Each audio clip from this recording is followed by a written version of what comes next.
menghiasi hati dan jiwaku. Ku tak dapat hidup tanpa kasih-Mu, Bapa. Pegang tanganku sepanjang jalan. Dua tangan kita kepada Yesus. Kasih Yesus mengalir dalamku seperti sungai yang tak pernah kering. Yes. Kasih Yesus membuat hatiku. Dalam kasih-Mu ku merasa, oh kasih Yesus, kasih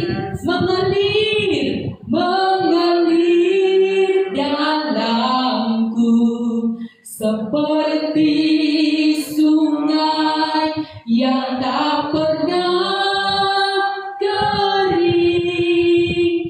Kasih Yesus membebat hatiku.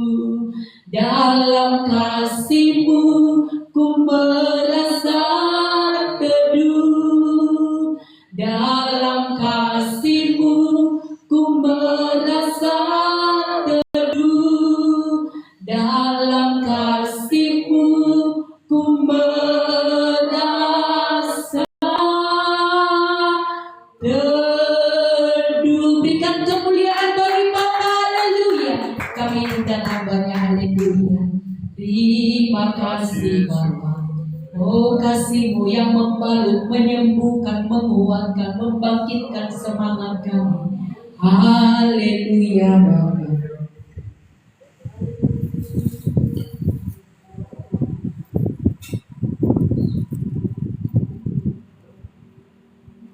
Terima kasih Tuhan Yesus, terima kasih Bapa yang baik. Kami bersyukur Tuhan kalau kami boleh bagaimana ada kami pada hari ini Tuhan. Kami datang Bapa untuk menyembah-Mu Bapa.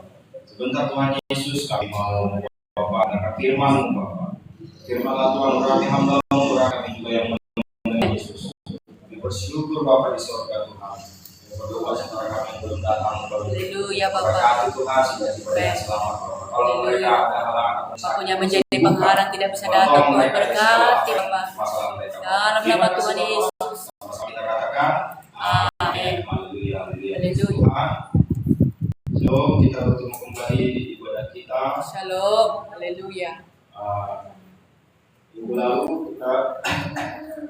Minggu lalu kita baru saja merayakan Pentakosta. Haleluya. Haleluya. Haleluya.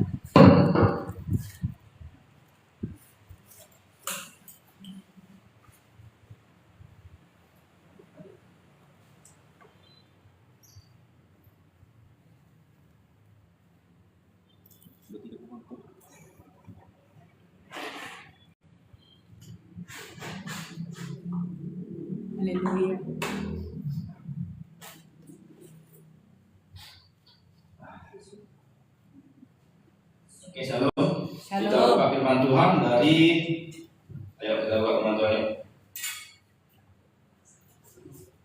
Haleluya. Dari Kisah pasal 2, Kisah pasal 2 karena masih masih minggu lalu. Minggu lalu kita masih belajar tentang hari Pentakosta.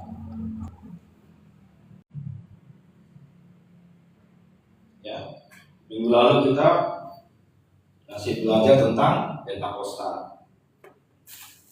Pas minggu lalu ya, hari Minggu.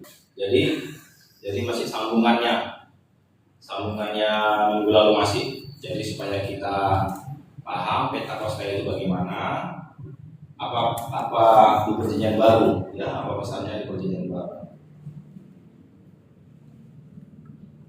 Di Kisah pasal 2, ayo kita baca yuk.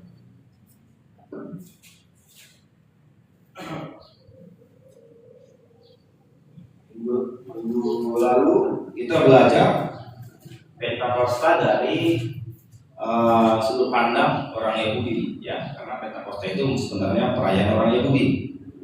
Tetapi sekarang kita belajar Pentakosta dari sudut pandang baru, karena perjanjian lama Pentakosta lama.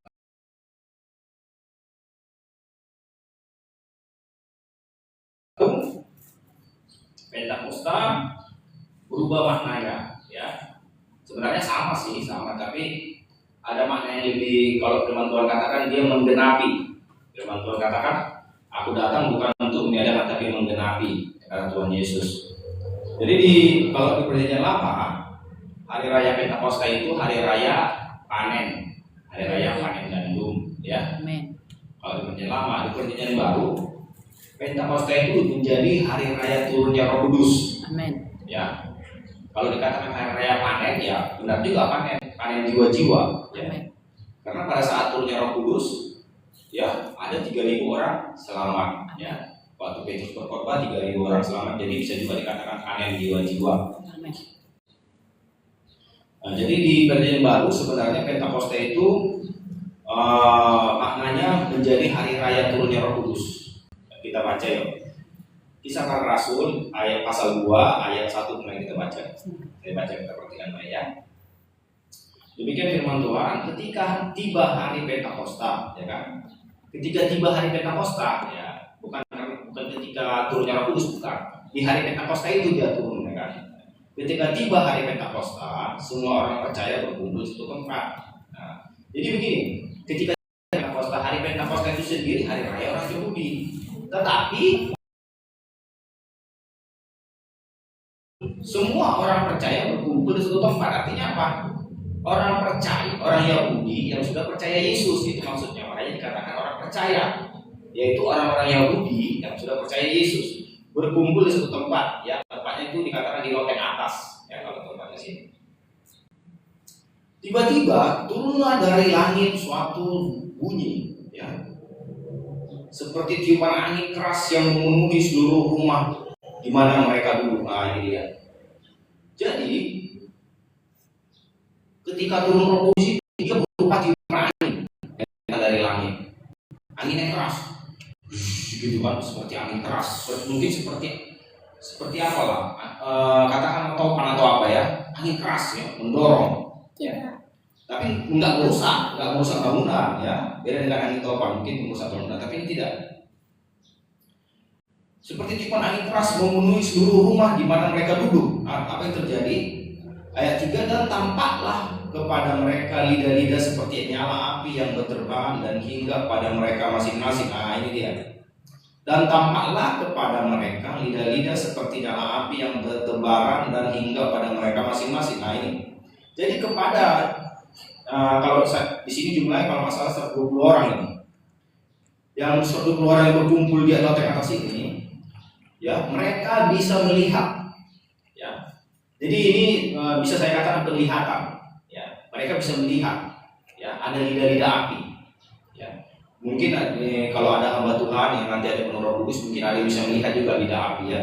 Tapi ini bukan api sebenarnya, bukan, ya, jangan salah paham. Ini penglihatan sebenarnya. Mereka bisa melihat, tampaklah bagi mereka, ya. Enggak semua orang bisa melihat, hanya mereka yang di dalam kumpulan itu. Jadi ini penglihatan bagi mereka. Mereka melihat lidah-lidah api, ya. Itu melambangkan Roh Kudus, ya. Api itu melambangkan Roh Kudus. Salah satu lambang Roh Kudus itu burung merpati bisa. Ya, ketika Yesus dibaptis, Tuhan Yesus dibaptis, ketika keluar dari air turunlah burung merpati. Itu salah satu lambang. Tapi di sini lambangnya berbeda. Di sini lambangnya lidah api, ya. Bukan burung merpati, tidak api, tapi itu salah satu juga lambang Roh Kudus, ya.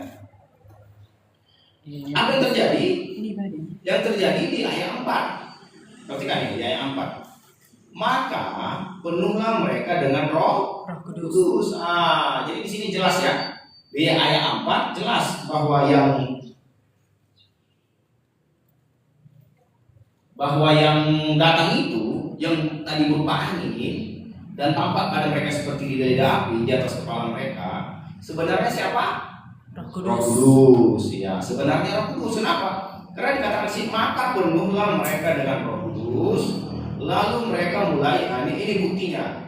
Lalu mereka mulai berkata-kata dalam bahasa-bahasa lain, seperti yang diberikan oleh Roh Kudus kepada mereka untuk mengatakannya.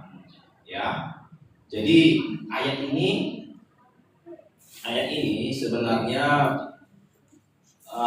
boleh dikatakan ayat yang kurang dimengerti. Kenapa kurang dimengerti? Karena kalau orang Kristen, dia sudah Kristen dari lahir, sudah dibaptis juga, ya. Tapi belum bisa seperti ini berbahasa-bahasa lain, seperti yang diberikan oleh Roh Kudus kepada mereka. Nggak bisa, ya.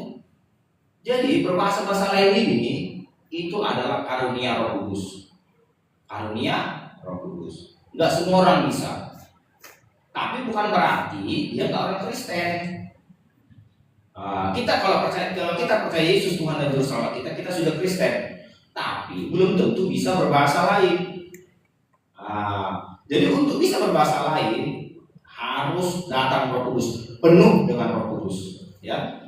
Harus penuh dengan Roh Kudus, ya. Penuh dengan Roh Kudus berbeda dengan menerima Roh Kudus, ya. Semua orang Kristen yang percaya Yesus Tuhan dan Juru Selamat itu sudah menerima Roh Kudus, sudah. Karena di ayat lain dikatakan tidak seorang pun mengakui Yesus Tuhan kecuali oleh Roh Kudus. Artinya apa? Kalau orang percaya Yesus Tuhan dan Juru Selamat, sebenarnya itu pekerjaan Roh Kudus. Haleluya. Ya. Kalau orang percaya Yesus Tuhan dan Juru Selamatnya, itu sebenarnya sudah bekerja Roh Kudus di dalam dirinya. Roh Kudus sudah bekerja dalam dirinya, ya. Tapi untuk penuh Roh Kudus seperti ayat 4 ini dan mulai berkata-kata dalam bahasa-bahasa lain, itu butuh karunia. Butuh karunia, kasih karunia itu, ya. Seperti ayat 4 ini. Karena kalau kita berbicara ayat 4, banyak denominasi gereja belum mengajarkannya atau belum menerimanya, ya. Dan disinilah terjadi perpecahan denominasi gereja, ya. Rata-rata gereja-gereja yang menekankan penuh dengan Roh Kudus itu disebut dengan gereja-gereja denominasi Pentakosta, ya. Denominasi lain kurang menekankan. Denominasi Lutheran, denominasi yang lain-lain, baptis atau apa, ya, belum menekankan. Tapi yang lebih menekankan di ayat 4 ini yaitu Pentakosta, aliran Pentakosta atau gereja denominasi Pentakosta. Makanya perikopnya pun Pentakosta, ya. Mereka lebih menekankan kepada penuh Roh Kudus yang bisa berbahasa lain. Ya, ini pentingnya. Jadi sebenarnya orang Kristen harus bisa ke sini, harus bisa berbahasa lain, ya, harus bisa berbahasa lain. Tapi bukan berarti kalau nggak berbahasa lain kurang Kristen, enggak, tetap juga Kristen. Asalkan berdoa, hidup benar, menjaga firman Tuhan, menjaga hukum-hukum Tuhan, itu udah benar, ya. Tapi kalau kita mau lebih dekat dengan Tuhan, ya, bersekutu lebih dekat dengan Tuhan, perlu penuh dengan Roh Kudus, ya, perlu penuh dengan Roh Kudus. Karena di sini syaratnya dikatakan, lalu mereka mulai berkata-kata dalam bahasa-bahasa lain seperti yang diberikan oleh Roh itu kepada mereka untuk mengatakannya, ya. Jadi ketika mereka murid-murid itu yang berkumpul itu tadi 120 orang itu, ketika mereka berkumpul, mereka dipenuhi Roh Kudus dan mereka mulai berkata-kata dalam bahasa-bahasa lain, ya. Apa yang terjadi? Apa yang terjadi? Di ayat 5 dikatakan apa? Waktu itu di Yerusalem diam orang-orang Yahudi yang saleh dari segala bangsa di bawah kolong langit. Ketika turun bunyi itu, berkerumunlah orang banyak. Bahkan maksudnya ketika ada bunyi angin tadi, gitu kan, angin. Jadi orang heran, berkumpul di tempat mereka itu, di loteng atas itu berkumpul rame-rame. Ada apa? Karena tiba-tiba ada angin keras, gitu kan. Berkumpul. Ketika berkumpul orang banyak, mereka bingung karena mereka masing-masing mendengar rasul-rasul itu berkata-kata dalam bahasa mereka sendiri. Kan begini, orang-orang yang berkumpul tadi semuanya orang Yahudi. Mereka hanya tahu mungkin 2 bahasa, ya, mungkin 1 bahasa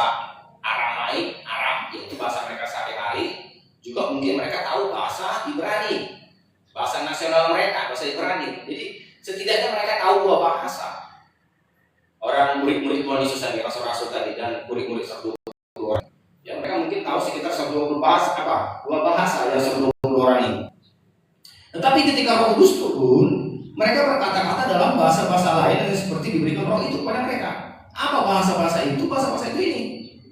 Ayat 7. Mereka semua tercengang-cengang dan heran lalu berkata, bukankah mereka semua yang berkata-kata itu orang Galilea? Kan orang Galilea yang mereka. Orangnya orang Galilea itu orang Yahudi, ya. Mereka hanya tahu bahasa Aram dan bahasa Ibrani mungkin. Ayat 8, bagaimana mungkin kita masing-masing mendengar mereka berkata-kata dalam bahasa kita sendiri, yaitu bahasa yang kita pakai di negeri asal kita. Ya, ada orang Partia, bahasa Partia, Media, Elam, Mesopotamia, Kapodakia, Yudea, Pontus, Asia, jadi banyak. Frigia, Pamfilia, Mesir, bahkan bahasa Mesir juga, ya, bahasa Mesir, dan daerah-daerah Libya, ya, dan berkaitan dengan Kirene, pendatang-pendatang dari Roma, ya.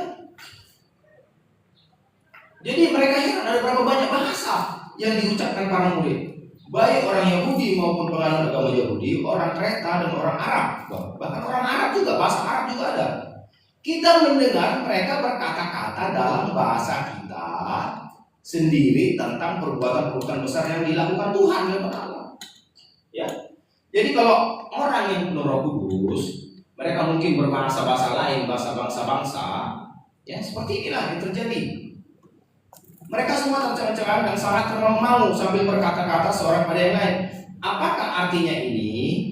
Tetapi orang lain menyindir mereka sedang mabuk anggur, katanya anggur manis, ya. Tapi selanjutnya nanti di khotbah Petrus ayat 14, Petrus menyangkal, kami tidak mabuk karena ini baru pukul 9. Ya. Dari sini kita paham apa? Dari sini kita paham sebenarnya orang yang penuh Roh Kudus, mereka yang bisa berbahasa lain, ya. Kalau terjemahan Alkitabnya berbahasa roh, ya, atau terjemahan bahasa Inggrisnya berbahasa lidah, speak in tongues katanya, berbahasa lidah. Terjemahan di 1 Korintus 14 berbahasa roh, itu dimaksud, yaitu berbahasa-bahasa lain yang mungkin orang nggak mengerti, tetapi ada bangsa-bangsa lain mengerti.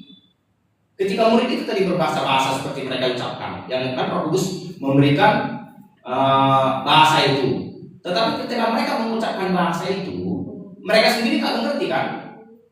Ya kan, mereka sendiri nggak mengerti, tetapi orang lain yang mendengar mengerti.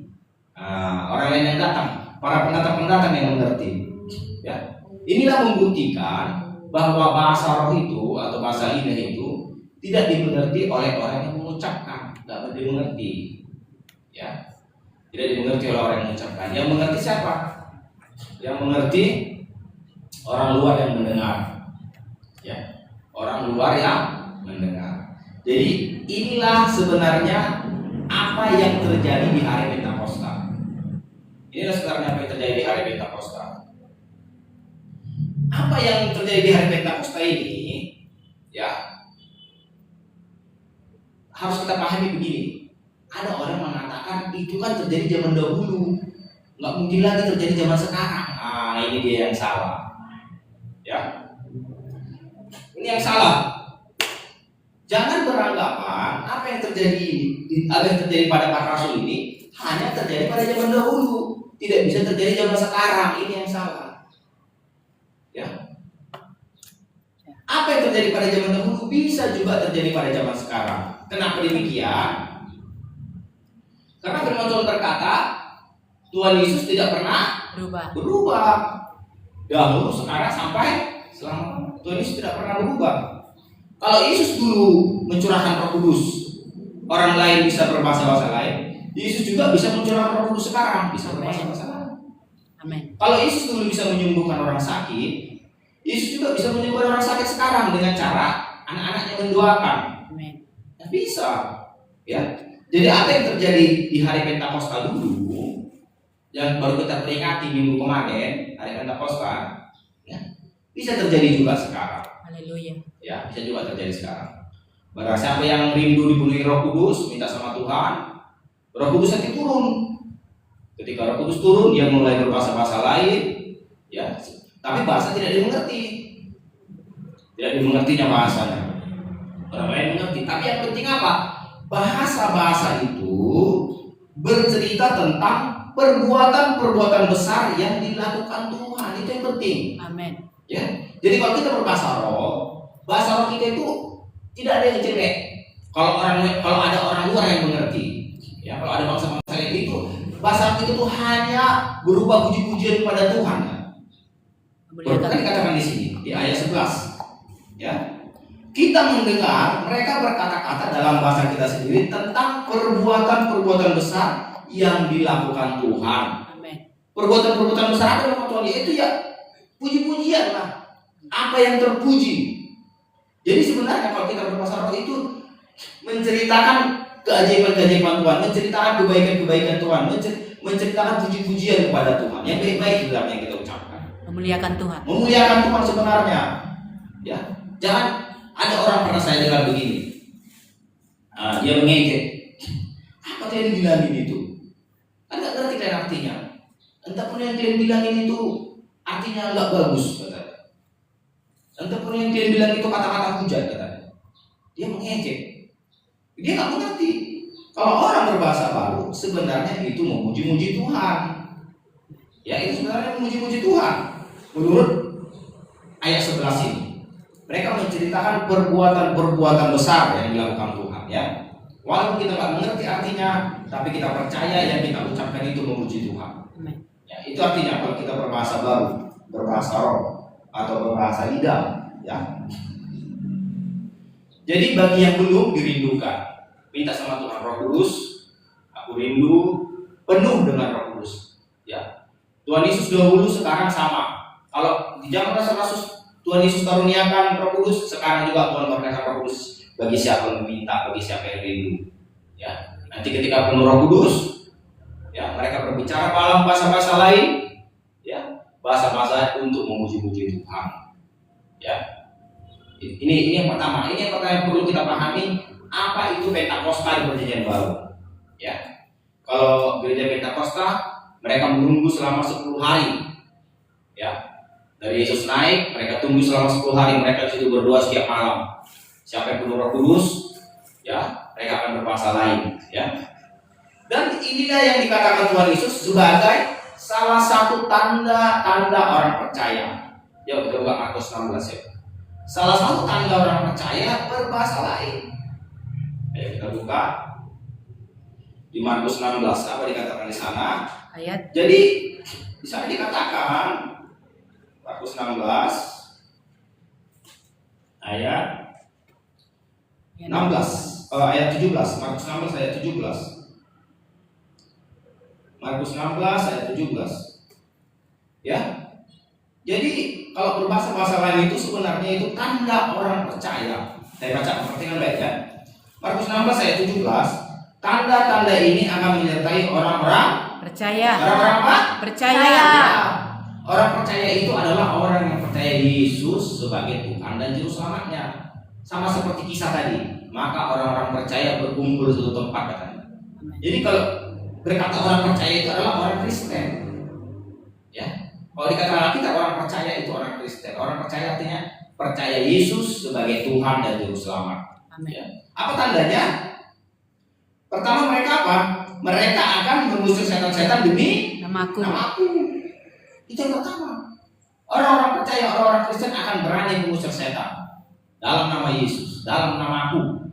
Dalam namaku berarti dalam nama Tuhan Yesus. Iya, dalam nama Tuhan Yesus kita usir setan-setan. Setan-setan yang bikin sakit, setan-setan yang bikin masalah, setan-setan yang buat kelemahan, itu bisa kita usir. Ya, apapun permasalahan apa kita bergumulan bisa kita usir. Ya, itu tanda pertama. Tanda kedua dikatakan apa? Mereka akan berbicara dalam bahasa-bahasa yang baru bagi mereka. Ya, ini maksudnya bahasa-bahasa ini yang dimaksud di kisah pasal 2 tadi. Mereka berbicara dalam bahasa-bahasa yang baru, maksudnya yang baru seperti yang diberikan Roh itu kepada mereka. Bahasa yang tidak mereka sendiri mengerti, tetapi dimengerti orang lain. Yang berupa puji-pujian. Ya, puji-pujian. Ya, bahasa yang puji-pujian kepada Tuhan. Kenapa bahasa itu tidak dimengerti? Karena memang demikian ya. Coba kita buka 1 Korintus 14. Supaya kita mengerti. Jadi jangan orang berkata bahasa roh itu bisa dimengerti. Tidak, memang tidak bisa dimengerti. Orang lain yang mengerti dari bangsa-bangsa lain. Ya, kalau kebetulan ada yang datang, yang mendengar. Kalau nggak ada yang mendengar ya tetap nggak mengerti kita. 1 Korintus 14, ayo kita buka. 1 Korintus 14 supaya kita mengerti. Pentakosta itu sebenarnya ini. Jadi kalau kita rayakan Pentakosta, kita nggak mengerti bahwa Pentakosta itu adalah hari untuk pencurahan Roh Kudus, bahwa siapa yang menerima Roh Kudus akan mendapat bahasa roh. Ya, bahasa baru. Ayo kita baca yuk. 1 Korintus 14 ayat 2. Ya, 1 Korintus 14 ayat 2. Perhatikan saya baca. Siapa yang berkata-kata dalam bahasa roh, ya, tidak berkata-kata kepada manusia, tetapi kepada Tuhan. Nah, ini dia. Kalau yang berbahasa roh itu sebenarnya bukan berbahasa manusia. Makanya manusia tidak mengerti, tetapi berbicara kepada Tuhan. Sebab tidak ada seorang pun yang mengerti bahasanya. Oleh roh ia mengucapkan hal-hal yang rahasia. Ya. Dari sini kita paham apa? Dari sini kita paham bahwa bahasa roh itu sebenarnya adalah berbicara dengan Tuhan. Kan dikatakan di sini. Siapa yang berkata-kata dalam bahasa roh tidak berkata-kata kepada manusia, tetapi kepada Tuhan. Ya. Dari sini kita paham kalau orang yang berbahasa roh atau berbahasa lidah seperti yang terjadi di hari Pentakosta pada rasul-rasul tadi, mereka sebenarnya berbicara kepada Tuhan, bukan kepada manusia. Kenapa? Karena manusia tidak mengerti artinya. Kita sendiri tidak mengerti artinya. Tetapi kadang-kadang bisa orang lain dari bangsa lain mengerti kalau memang Tuhan berencana untuk mau menyelamatkan orang itu. Ya. Tuhan mengerti. Ya. Ada satu cerita begini. Ada suatu perkumpulan. Ada satu cerita yang saya dengar di sosmed. Ada suatu perkumpulan ibadah. Perkumpulan ibadah ini perkumpulan ibadah orang Pentakosta. Ya. Datanglah seorang Yahudi di dalam. Seorang Yahudi. Ya. Jadi ketika puji-pujian masih sama lah, bisa dimengerti. Ya. Baru tiba waktunya menyembah. Ibadah waktu yang menyembah. Ketika orang Yahudi ini masuk ke tempat ibadah ini, dia sebenarnya pengen lihat, pengen tahu macam mana sebenarnya ibadah orang Kristen. Ya, dia sebenarnya pengen tahu macam mana sebenarnya ibadah orang Kristen. Dia pengen menyelidiki. Saya baca ceritanya di sosmednya, di media. Jadi berdoa, orang Yahudi ini berdoa, Tuhan, apakah di tempat ini Engkau ada? Kan begitu berdoa dia sebenarnya. Apakah di tempat ini Engkau hadir? Apakah ada Tuhan di tempat ini? Apakah di tempat ini ada Tuhan yang benar? Itulah kira-kira doanya orang Yahudi ini. Ya. Dari awal mereka memuji-muji Tuhan masih sama. Baru tibalah waktunya menyembah. Berbahasa roh jemaat ini semua. Berbahasa roh. Baru jemaat yang di sebelahnya dia duduk, ya, berbahasa roh juga. Yang di sebelahnya ini rupanya berbahasa Ibrani. Ya, dia tak tahu waktu dia berbahasa roh sebenarnya bahasa Ibrani. Dan yang di sebelahnya ini orang Yahudi tadi heran, kok bahasa Ibrani di sebelahku ini katanya. Ya, padahal kan dia tak tahu dia orang Yahudi. Yang berbahasa roh tadi. Yang di sebelahnya duduk orang Yahudi. Tapi yang di sebelahnya orang Yahudi tadi sebelum berangkat ke tempat itu sudah berdoa, Tuhan, tunjukkanlah tempat ibadah yang benar. Tunjukkanlah di mana apakah di tempat ini Tuhan ada gitu kan. Rupanya Tuhan jawab dengan cara apa? Dengan cara orang yang berbahasa roh tadi rupanya waktu bahasa rohnya berbahasa Ibrani. Ya. Jadi ketika didengarnya bahasa rohnya ini, terpujilah Yahweh, terpujilah Tuhan, dipuji-pujilah Tuhan. Dalam bahasa roh. Dalam bahasa roh, cuman kalau orang Yahudi ini mengerti itu bahasa Ibrani. Terpujilah Yahweh, Yahweh baik begini-begini, heran deh. Jadi sudah selesai menyembah, Baru tibalah waktunya WL bertanya, ada yang mau bersaksi, dan ada kayak gini biasa kan? Ada yang mau bersaksi, silakan bagi sediakan waktu. Majulah orang yang begini. Bersaksi lagi dia. Tadi saya dari rumah bingung mau kemana, jadi saya datang ke gereja ini ingin melihat apakah di sini ada Tuhan. Ya. Jadi saya berdoa dari rumah katanya. Tuhan tunjukkanlah di mana ibadah tempat yang benar dan begitu. Tetapi ketika saya dengar, ya sebelah saya berbahasa roh, ya, dan saya tahu dia itu nggak mengerti artinya, ya, karena dia orang Amerika, bukan orang Barat, orang Inggris, ya, berbahasa Inggrisnya kebiasaannya, kok jadi berbahasa Ibrani, ya. Ketika dia bersaksi, dia diyakinkan dalam hatinya bahwa benar di tempat ini ada Roh Kudus, benar di tempat ini ada Tuhan, benar di tempat ini kita menyembah Tuhan yang benar. Jadi begitu, salah satu contoh begitulah kira-kira, ya, begitulah kira-kira salah satu. Jadi bahasa roh itu bukan berbicara kepada manusia, tetapi berbicara kepada Tuhan seperti ayat ini. Jadi rindukan ini ya. Oleh roh dia mengucapkan hal-hal yang rahasia. Tetapi apa yang menarik? Yang menarik ini di ayat 4. Ayat 4 itu yang menarik. Siapa yang berkata-kata dengan bahasa roh, ia membangun dirinya sendiri. Ia membangun dirinya sendiri. Tetapi siapa yang bernubuat, ia membangun jemaat. Ayat 5, aku suka supaya kamu semua berkata-kata dengan bahasa roh. Suka Paulus kalau kita berdoa dalam bahasa roh, suka. Ya. Kenapa? Karena itu bahasa roh itu membangun kita, membangun diri kita. Kalau kata membangun itu positif apa negatif? Kalau kata membangun Positif. Kalau kita membangun rumah positif. Kalau membangun, saya kasih ilustrasi dulu. Kalau membangun, semakin lama membangun, semakin besar nggak bangunannya? Coba saya tanya. Kalau semakin lama kita membangun, bangunan itu semakin besar enggak? Semakin besar. Semakin besar. Kalau semakin sedikit waktunya membangun, semakin kecil bangunannya. Semakin ringkas. Iya. Coba bayangkan dulu ketika kita membangun gedung, katakanlah Mall 50 lantai dengan gedung 1 lantai. Mana waktunya yang lebih lama? Yang 50 lantai. Iya. Membangun.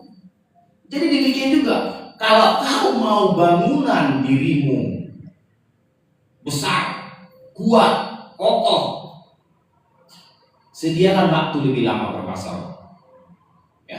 Kalau berbahasa roh hanya sebentar, ya bangunanmu kecil. Membangun dirinya itu dalam buah-buah roh. Ya, membangun diri dalam buah-buah roh. Karena tadi kan gini, Roh Kudus yang memberikan, ya.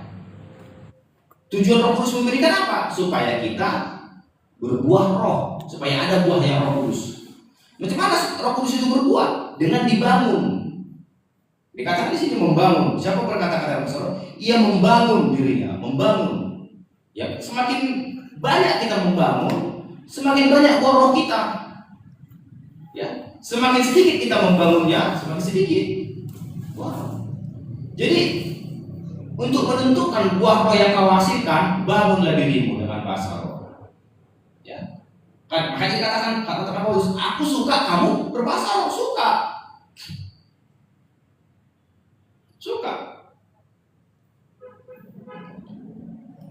Bahkan di ayat ini dikatakan, apa dikatakan di sini? Aku berbahasa roh lebih daripada kamu semua. Ya. Artinya Paulus suka berbahasa roh.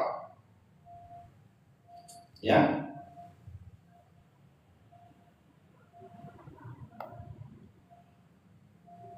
Ayat di mana ini? Ayat 14. Sebab jika aku berdoa dengan bahasa roh, maka roh pula yang berdoa, tetapi akal budiku tidak turut berdoa. Jadi apa yang harus dibuat? Aku akan berdoa dengan rohku, tetapi aku berdoa juga dengan akal budiku. Aku dapat menyanyi dengan rohku, tetapi aku juga menyanyi memuji dengan akal budiku. Sebab jika engkau mengucap syukur dengan rohmu saja, bagaimana orang bisa hadir dan berkata amin? Bukankah semua tidak? Sebab sekalipun roh syukur sangat baik. Ayat 18. Aku mengucap syukur kepada Tuhan. Ayat 18. Aku mengucap syukur kepada Tuhan bahwa aku berkata-kata dengan bahasa roh lebih daripada kamu Semua. Jadi Paulus di ayat 18, aku seperti kata Paulus tadi, aku berdoa dengan rohku, aku berdoa dengan akal budiku, ya. Aku memuji dengan akal budi, aku memuji dengan roh, itu harus dengan bahasa roh, ya. Tetapi karena Paulus tahu bahwa bahasa roh itu membangun dirinya dalam kuasa. Dia bisa punya kuasa yang lebih besar, membangun dirinya dalam buah roh. Dia bisa lebih lemah lembut, bisa lebih penuh kasih, bisa lebih sukacita, bisa lebih damai sejahtera, membangun semua. Sehingga apa? Sehingga dia katakan, aku bersyukur, mengucap syukur kepada Tuhan bahwa aku berkata-kata dengan bahasa roh lebih banyak, ya, lebih banyak dari, kan lebih dari ayat 18. Lebih banyak daripada kamu semua. Ya, lebih banyak dia berbahasa roh lebih daripada orang-orang Korintus. Ya, karena di sini dia berbicara kepada orang Korintus. Ya, karena suratnya ditujukan kepada orang-orang Korintus. Dia tahu. Ya. Jadi begini, kalau bagi yang sudah penuh Roh Kudus, puji Tuhan. Yang belum, minta dulu, minta sama Tuhan nanti ya. Minta tuntunan dari hamba-hamba Tuhan biar didoakan dari penuh Roh Kudus. Tapi yang sudah penuh Roh Kudus, ikutilah teladan Paulus. Berbahasa roh lah lebih banyak untuk membangun dirimu. Berbahasa roh lah lebih banyak, karena itu akan membangun dirimu. Bagaimana caranya? Kalau berbahasa roh itu tidak perlu masuk kamar, tidak perlu berlutut, tidak perlu duduk, nggak perlu. Berbahasa roh itu kapan saja, di mana saja. Waktu berjalan, waktu berdiri, waktu duduk, bisa berbahasa roh. Jadi jangan salah paham, bahasa roh itu bukan mesti duduk berlutut, masuk kamar berdoa, bukan. Jangan salah paham. Ya, jangan salah. Saya minta maaf sama denominasi Pentakosta. Denominasi Pentakosta berbahasa roh hanya 10 malam. Ada saya dengar. Gereja Pentakosta, denominasi Pentakosta berbahasa roh hanya dalam 10 malam itu. Dalam 10 malam penantian itu berbahasa roh mereka. Setelah itu gak berbahasa roh lagi. Padahal Paulus bilang, aku bersyukur kepada Tuhan, aku berkata-kata dalam bahasa roh ini dengan bahasa roh lebih daripada kamu semua. Artinya apa? Waktu Paulus berjalan, waktu Paulus berdiri, Paulus berbicara dalam bahasa roh. Ya. Begini, jangan salah paham. Bahasa roh ini bukan doa, bukan. Ya, bukan doa. Perhatikan ayat ini. Ayat 14 ayat 2. Perhatikan ayat ini. Jadi bahasa roh itu bukan doa ya. Perhatikan ayat. Siapa yang berkata-kata. Iya, berkata-kata jadi katakan, bukan berdoa. Bukan dibilang siapa yang berdoa dalam bahasa roh, bukan. Siapa yang berkata-kata. Jadi kalau berkata-kata kan kita kapan aja kita bisa berkata-kata. Bahkan ada orang yang berkata-kata sendiri. Ada kan? Pernah berkata-kata sendiri? Ya udah. Kalau pernah berkata-kata sendiri, ya udah berbahasa roh aja sendiri. Orang kata-kata itu berkata-kata sendiri. Ya. Jadi bahasa roh itu berkata-kata, bukan berdoa. Cuma di dalam bahasa roh itu roh kita yang berdoa, kita yang berkata-kata. Sampai sini mengerti? Haleluya. Kita yang berkata-kata, tapi yang berdoa roh kita. Kita berkata-kata, bukan Jadi gini, manusia kan ada 3, tubuh, roh, jiwa. Tubuh, roh, jiwa. Ya, roh kita yang berdoa, tapi jiwa menggoyangkan lidah berkata-kata. Kita nggak mengerti artinya. Ya, bisa aja. Waktu masak, waktu naik sepeda motor. Kenapa? Karena waktu kita berkata-kata dalam bahasa roh, jangan salah paham. Ada yang salah paham. Kita nggak hilang kesadaran. Bukan seperti orang kerasukan hilang kesadaran, enggak. Ya. Jangan. Jadi ada orang, ya. Ini hal yang sangat memalukan ini bagi orang-orang aliran karismatik. Hal yang sangat memalukan. Kenapa? Ada orang berbahasa roh sambil loncat-loncat, baru berbalik-balik, kejam-kejam. Itu memalukan itu. Orang di posting di Facebook, ditonton, semua mengejek. Iya, seperti orang gila itu memalukan. Sadar. Jangan bertingkah seperti orang gila, kejam-kejam, lompat-lompat, berguling-guling. Ada itu saya lihat di sosmed.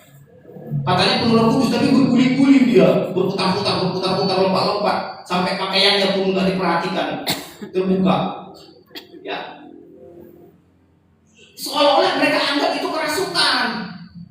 Bukan begitu, bukan. Jadi orang-orang mengejek.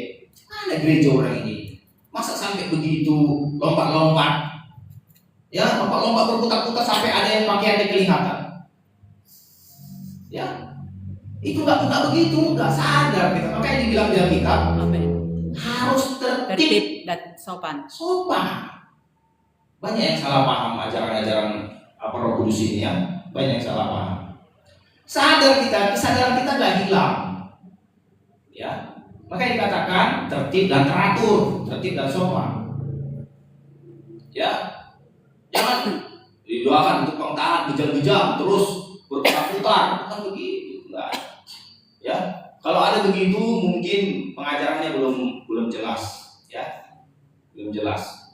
Kita sadar, jadi kita berkata-kata dalam bahasa roh, berkata-kata ya, roh kita yang berdoa seperti ayat ini. Dikatakan rohku yang berdoa di ayat 13, ya. Ayat 13 saya baca sekali lagi. Ketika itu siapa yang berkata-kata dalam bahasa roh, ia harus berdoa supaya kepadanya diberikan juga karunia untuk menafsirkan. Ayat 14.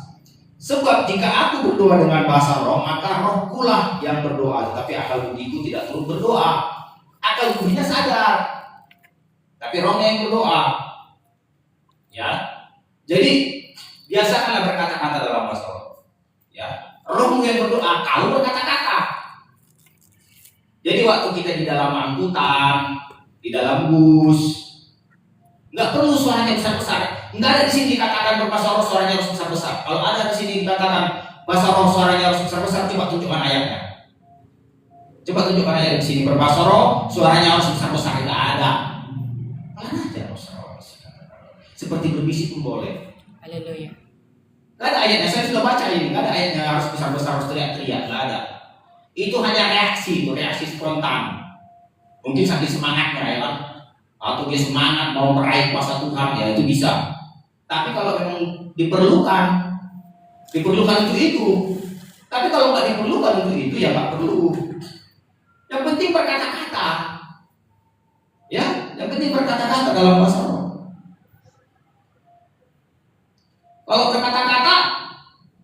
Kalau kita berkata-kata sama teman kita atau sama siapapun, perlu nggak suara besar-besar? Kalau dekat bisik-bisik pun bisa. Iya, kalau dekat bisik-bisik bisa. Ya gitu juga sama Tuhan. Bisik-bisik pun bisa, nggak perlu suara besar-besar. Tuhan kan enggak, telinganya kan bagus, ya kan? Telinganya bukan rusak, ya, nggak tuli. Ya berkata-kata dalam bahasa roh supaya membangun diri, ya, supaya membangun diri kita. Ayat 22, 1-14 ayat 22. Ya, karena itu karunia bahasa roh adalah tanda. Perhatikan baik. Karena itu karunia bahasa roh adalah tanda, bukan untuk orang yang beriman, tetapi untuk orang yang tidak beriman. Artinya apa? Kalau mau beriman kita harus ada bahasa roh, itu maksudnya. Ya, harus beriman. Kalau kita mau beriman harus ada bahasa roh. Ya, kalau sudah beriman nggak perlu lagi. Tapi kalau belum beriman perlu bahasa roh, itu maksudnya. Ya. Ayat 23, jadi kalau seluruh jemaat berkumpul bersama-sama dan tiap-tiap orang berkata-kata dalam bahasa roh, lalu masuklah orang luar, orang-orang yang tidak beriman, ya maksudnya orang-orang yang tidak percaya. Tidakkah akan mereka katakan bahwa kamu gila? Iya. Kalau orang nggak percaya, orang yang tidak beriman masuk, ya dibilang kita gila karena bahasanya nggak mengerti mereka. Tetapi kalau mereka sudah beriman, mereka sudah mengerti, itu maksudnya. Mereka sudah mengerti bahwa yang kita ucapkan itu sebenarnya bahasa roh atau bahasa lidah, speaking tongues, ya. Itu maksudnya. Sehingga dikatakan apa? Di ayat 25, segala rahasia yang terkandung dalam hatinya akan menjadi nyata sehingga ia akan sujud menyembah Tuhan dan mengaku, sungguh Allah ada di tengah-tengah kamu. Sama seperti kesaksian orang Yahudi tadi. Oh, ternyata Tuhan ada di tengah-tengah mereka. Ya, tersingkap semua rahasia-rahasia. Inilah makna dari hari raya Pentakosta. Ya. Kalau orang merayakan Pentakosta tapi nggak mengerti sampai ke sini, ya sia-sia. Sia-sia. Kenapa sia-sia? Karena dikatakan di Kisah pasal 2 tadi, kita kembali ke Kisah pasal 2 tadi. Kisah pasal 2 tadi, kita kembali ayat 17. Ayo. Kisah pasal 2 ayat 17, ayo. Saya baca. Akan terjadi pada hari-hari terakhir. Hari-hari terakhir itu hari ini maksudnya. Zaman kita ini. Ya, zaman kita ini. Akan terjadi pada hari-hari terakhir, demikianlah firman Tuhan, bahwa aku akan mencurahkan rohku. Ya kan? Mencurahkan rohku. Rohnya sudah dicurahkan tadi. Pertama ada rasul-rasul di loket atas 120 orang, itulah ya. Ke atas semua manusia, maka anak-anak laki-laki dan anak perempuan akan bernubuat, turnamu-turnamu akan mendapat penglihatan, dan orang-orang tuamu akan mendapat mimpi. Ini dia karunia-karunianya. Ayat 18, juga ke atas hamba-hambaku laki-laki dan perempuan akan kucurahkan rohku pada hari itu, dan mereka akan bernubuat. Nah ini. Jadi untuk bisa bernubuat, berpenglihatan, ya, bahkan mujizat-mujizat yang lain, harus dicurahkan dulu rohnya. Dicurahkan rohnya. Kalau rohnya dicurahkan, maka tanda pertama adalah penuh Roh Kudus itu berbahasa-bahasa lain. Itulah makna dari Pentakosta, ya, berbahasa-bahasa lain, berbahasa roh. Itulah pentingnya Roh Kudus, ya.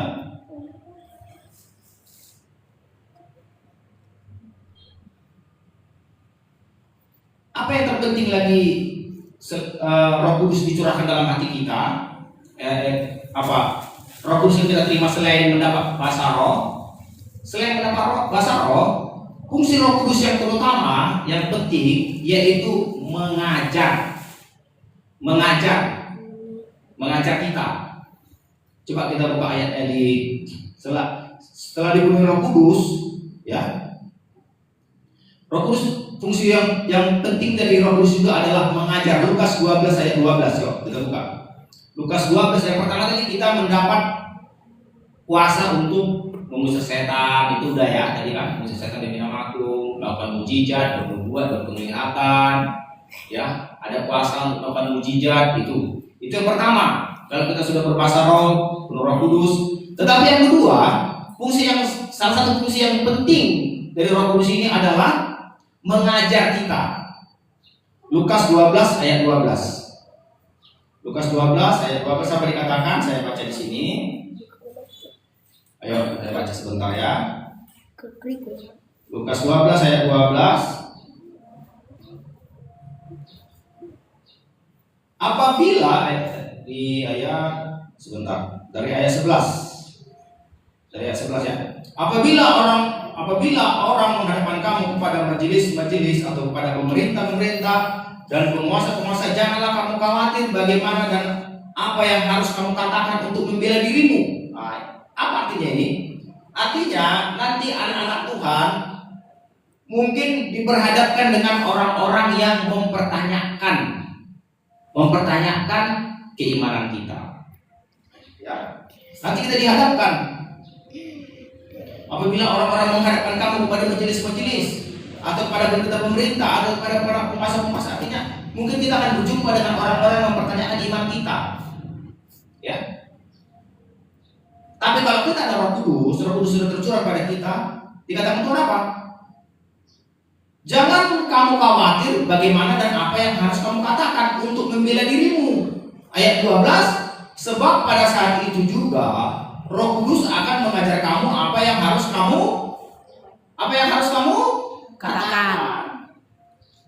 Jadi fungsi kedua yang penting juga Roh Kudus ini mengajar kita untuk berbicara.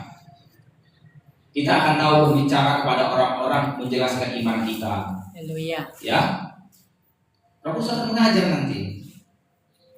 Ada satu cerita begini. Dikatakan begini. Ada seorang hamba Tuhan, baru ada seorang katakanlah pengikut iblis.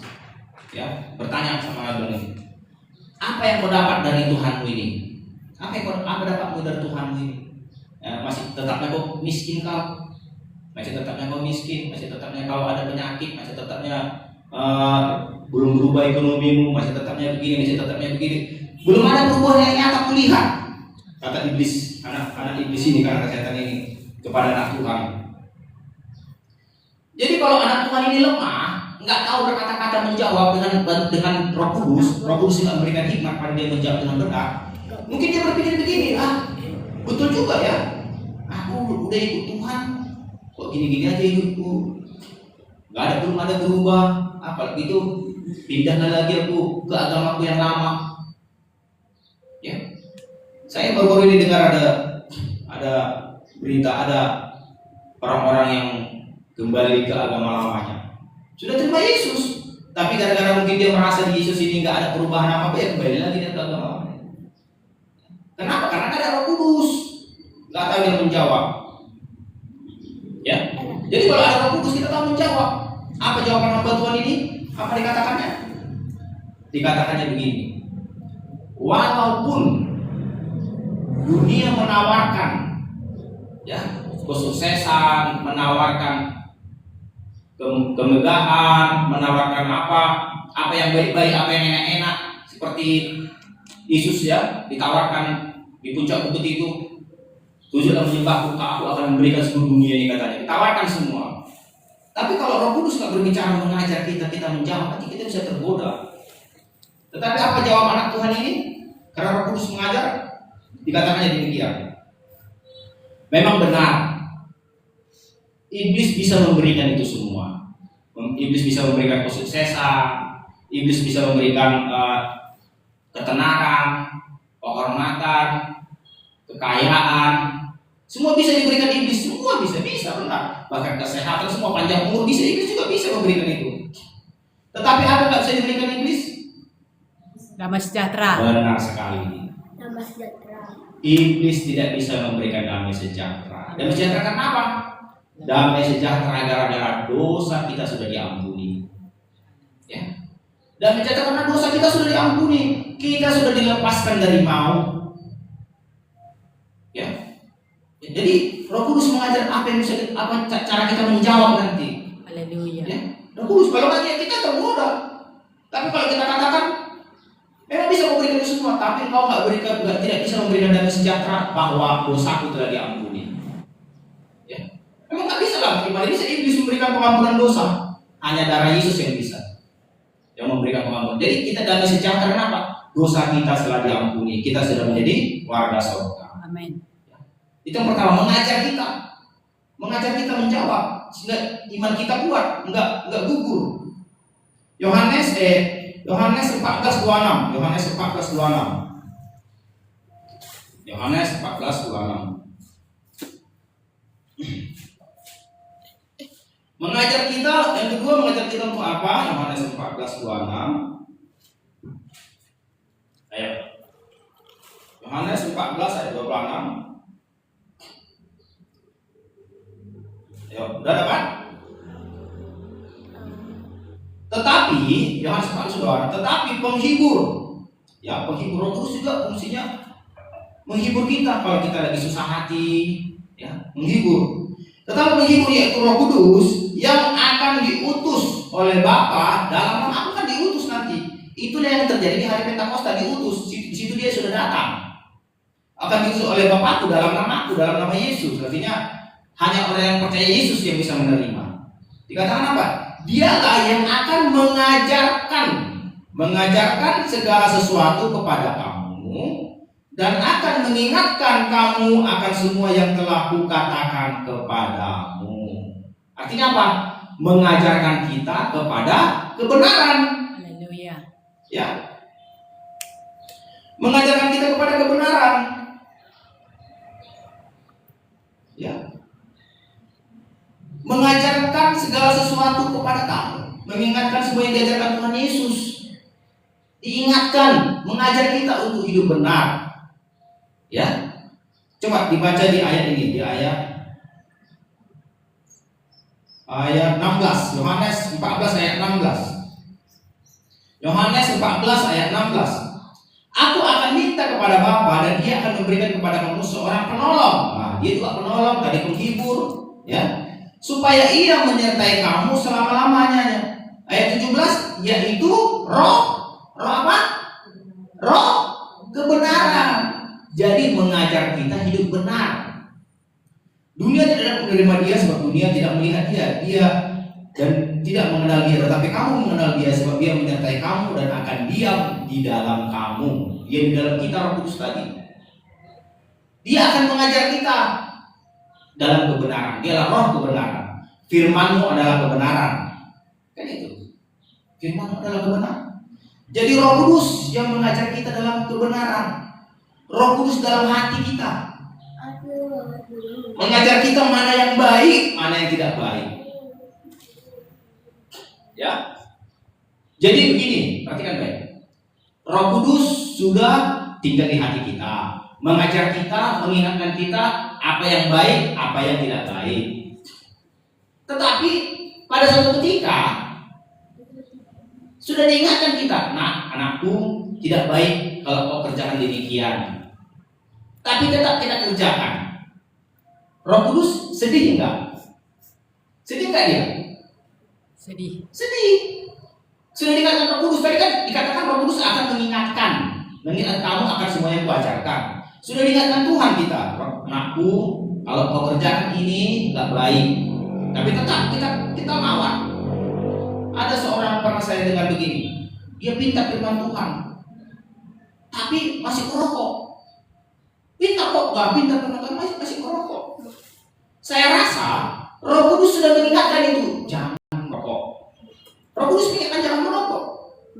Tapi kalau tetap dikerjakannya merokok, ya, Roh Kudus sedih. Roh Kudus duka. Makanya dikatakan jangan mendukakan Roh Kudus. Roh Kudus. Ya, jangan mendukakan Roh Kudus. Jadi kita sudah diajari, diingatkan mana yang benar, itu fungsi Roh Kudus. Ya. Bahkan ayat lain mengatakan dibantu kita berdoa sebab kita tidak bisa berkata-kata tapi Roh berkata-kata dengan hal-hal yang tidak terucapkan. Banyak. Ya. Tapi yang terpenting tadi, bangunlah dirimu. Bangun dirimu dengan masalah. Semakin banyak waktumu membangun, semakin besar bangunannya, semakin bagus bangunannya. Ya, bangun dirimu bagi bermasalah. Jangan dukakan Roh Kudus. Jangan mendukakan Roh Kudus yang memeteraikan kamu menjelang hari penyelamatan. Hari penyelamatan itu apa? Rapture, hari pengangkatan. Itu hari penyelamatan. Diselamatkan kita dari antikris. Ya. Jadi jangan dukakan Roh Kudus. Kalau kita mendukakan Roh Kudus, waktu Tuhan Yesus datang, kita tinggal. Karena Roh Kudus duka. Sampai sini firman Tuhan, mari kita berdoa. Bapa di surga, kami bersyukur bahwa firman-Mu yang singkat ini mengajar kami agar hidup Bapa di dalam pimpinan Roh Kudus Bapa di surga. Ya, kami selalu Bapa di surga diingatkan oleh Roh Kudus Bapa, diajar oleh Roh Kudus Bapa, dan tidak mendukakan Roh Kudus. Terima kasih firman Tuhan, sama-sama kita katakan amin.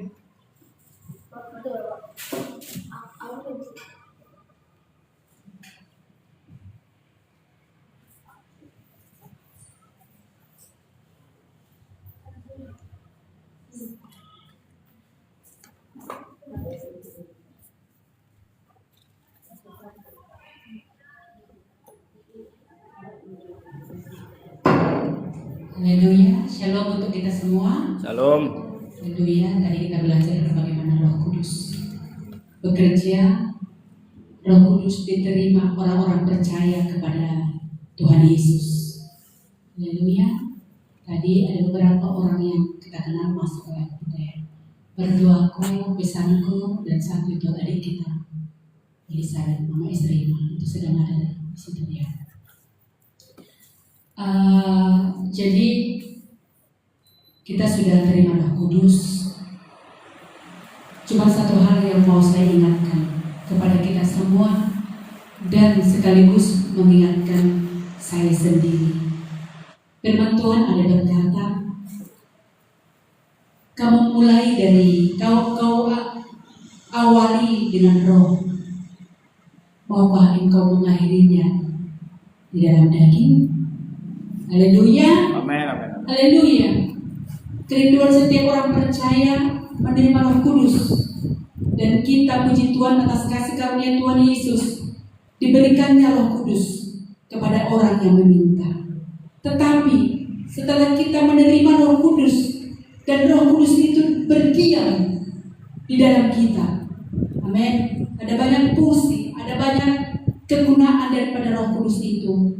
Kita sendiri sudah mengalami banyak hal pertolongan Roh Kudus di dalam kita. Bagaimana dia mengingatkan, bagaimana dia menghibur, bagaimana dia menguatkan setiap kita. Bahkan pas seperti tadi itu, bagaimana kita harus menjawab orang-orang yang bertanya kepada kita.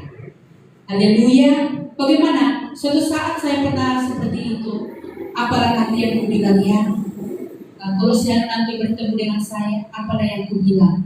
Seperti itu Roh Kudus berkata-kata kepada saya, tidak usah kau pikirkan, kau risaukan apa yang harus kau katakan di depan orang. Ketika dia bertanya sesuatu, yang penting engkau sekarang ini undang saja rohku, engkau bersekutu saja dengan rohku, nanti engkau akan dipimpin oleh Roh Kudus itu. Betul saudaraku, ketika saya berhadapan dengan seseorang yang tadinya saya risaukan, nanti aku bilang apalah jawabanku, saya usir pikiran-pikiran negatif. Lalu saya mau dipimpin oleh Roh Kudus. Saya tarik kuasa itu. Saya berbahasa roh. Engkau yang murabi, engkau yang memimpin, engkau yang membawa kepada seluruh kebenaran. Engkau yang memberitahu apa yang harus saya katakan. Benar saudaraku.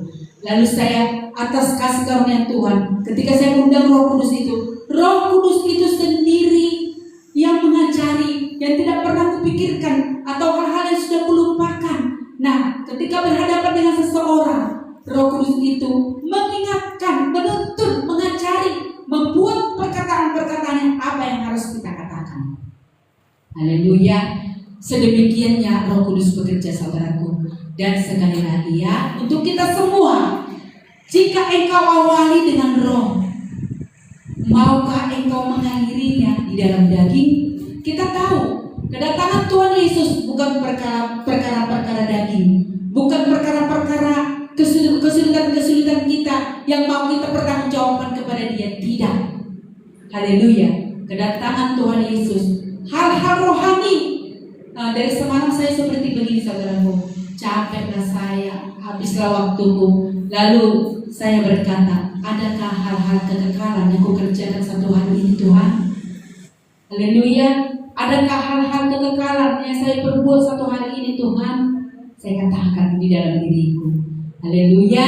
Dan untuk kita semua sekarang, amin. Mari kita berjuang, kita mengakhirinya di dalam roh. Hanya karena ini pertanggungjawaban kita nanti di hadapan Tuhan. Terpuji nama Bapa di surga untuk adik kami Elisabeth. Nanti boleh DM kaki, kakak nanti. Kalau kau minta doa boleh. Kau minta doa nanti di DM, kakak akan doakan. Haleluya. Tuhan berkatimu adik kami Elisabeth. Tuhan menuntunmu untuk mempermudah segala urusanmu nanti ke kampung. Shalom. Tuhan Yesus berkati. Kita tutup live ya. Setiap hari Minggu kita masuk jam 12. Kalau tidak bisa datang boleh ikuti live kita. Terutama di firman Tuhan kita buat live-nya. Haleluya. Tuhan Yesus berkati.